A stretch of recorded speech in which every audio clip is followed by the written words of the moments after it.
কি ভাবছেন? এটা কি আবার ভুলে গেছি নাম। ওয়েট। সবাইকে শীতের মিষ্টি শুভেচ্ছা। শুভ সকাল। কি ভাবছেন? এটা কি ভাইরাল মিজানের হোটেলের বিরিয়ানি কিনা তাই? No no no no no. এটা হচ্ছে আমার আম্মুর হাতের একেবারে মানে চিকেন বিরিয়ানি। যাই হোক, তো ব্যাপার হচ্ছে খেতে খেতে কিছু কথা না বললেই নয়। তো ভাবলাম আপনাদের সাথে কিছু কষ্টের কথা শেয়ার করি।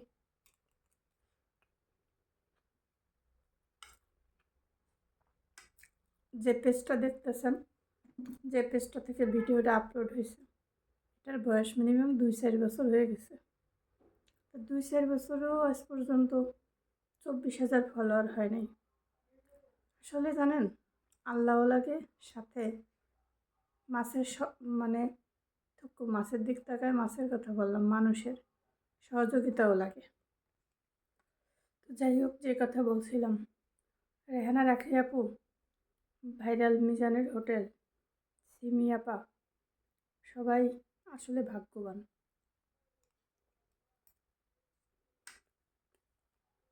যতগুলো খাবার মুখে আসলে ঢুকাইতে চাই, জানলা তো অত বড় না।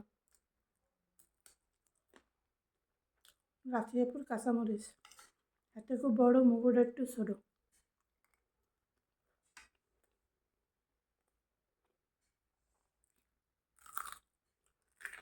মিজান ভাই হোটেলের বিরিয়ানি কেমন আমি জানি না, আমার আম্মুর হাতের রান্না অস্থির।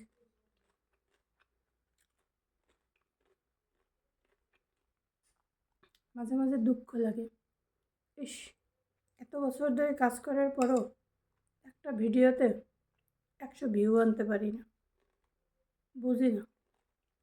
অথচ এরা একদিনে পেজ খুলে 5,000 ফলোয়ার, 2 দিনে 10,000, ওমা 3 দিনের মাথায় 1 লাখ। কি অদ্ভুত, তাই না? কতজনের কত কথা, কত কিছু। কেউ বলে তাকে বই তুলে দিলে ভালো হতো। বুঝলাম না, তারে কোন ক্লাসে ভর্তি করবে? তো স্কুলেই যায় নাই মনে হয়। তবে যে যাই বলুক, আমার রাখিয়াপুর জবাবটা খুব ভালো লাগছে। এই নাও, না বিরিয়ানি না, তোমাদের নতুন কন্টেন্ট ক্রিয়েটর, এবার তাকে সাপোর্ট করো। ব্যাপারটা আমার খুব মজা লাগছে। সেই ছিল ব্যাপারটা। একজন আবার খুব ভাব করে লিখছে, তার মাথায় নাকি বুদ্ধি নেই, সে যে আজকালা বাসটা দিল সবাই রে, ব্যবসা করবে না, এবার তার সেই ব্যবসায়ী বাড়াই ছেড়ে দিছে। ব্যাপারটা মজা লাগছে আমার কাছে।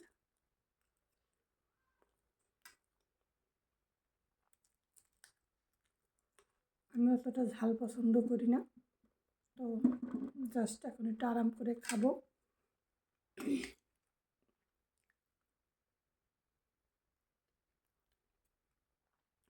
ততক্ষণ পর্যন্ত আপনারা ভালো থাকেন, সুস্থ থাকেন। আল্লাহ হাফেজ, আসসালামু আলাইকুম।